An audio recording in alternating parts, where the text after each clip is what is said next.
শ্রীকৃষ্ণ গীতায় বলেছেন, জ্ঞান বুদ্ধিকে স্থির রাখে, ধৈর্য মনকে স্থির রাখে, প্রেম হৃদয়কে স্থির রাখে, আর সমর্পণ শরীরের সমস্ত আবেগকে শান্ত করে শরীরকে স্থির রাখে, আর ন্যায় আত্মাকে স্থির রাখে।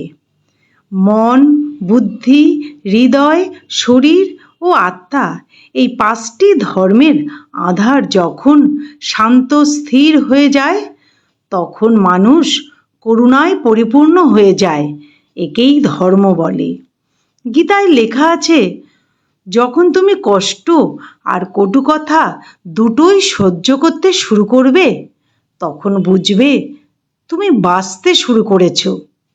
যদি ভগবান তোমাকে বেশি অপেক্ষা করান, তাহলে প্রস্তুত থাকো, তুমি যা চেয়েছো তিনি তোমাকে তার থেকে অনেক বেশি দিতে চলেছেন।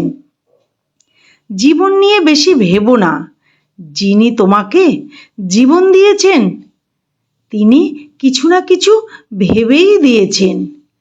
স্বয়ং শ্রীকৃষ্ণ বলেছেন, কাউকে দুঃখ দিয়ে আমার কাছে সুখ কামনা করো না, আর কাউকে যদি ক্ষণিকের জন্য সুখ দাও, তবে তোমার দুঃখ নিয়ে তুমি চিন্তা করো না।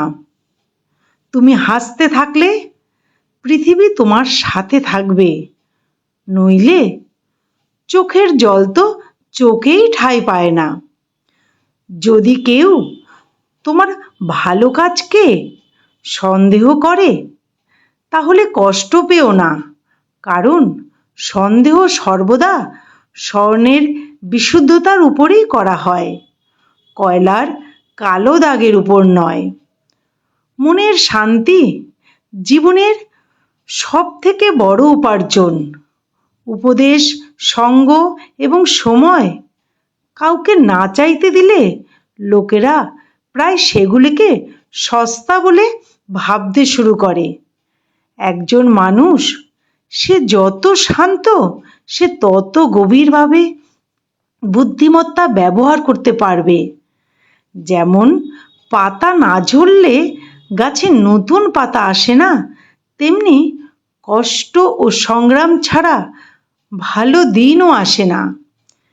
শ্রীকৃষ্ণ বলেছেন, নরকের ভয় ছেড়ে দাও, কে জানে কোনটা পাপ কোনটা পুণ্য। শুধু দেখো নিজের স্বার্থ পূরণের জন্য যেন তোমার দ্বারা কেউ দুঃখ না পায়। বাকি সব প্রকৃতির উপর ছেড়ে দাও। কেউ যদি তোমাকে নিজের স্বার্থ পূরণের জন্য মনে করে, তাহলে তাকে স্বার্থপর ভেবো না, কারণ তুমি তার জীবনের সেই উজ্জ্বল আলো যা সে অন্ধকারে দেখতে পায়। শ্রীকৃষ্ণের এই মূল্যবান বাণীগুলি যদি ভালো লাগে, তাহলে প্লিজ লাইক ও সাবস্ক্রাইব করবেন। কেমন লাগলো কমেন্টে জানাবেন। ধন্যবাদ।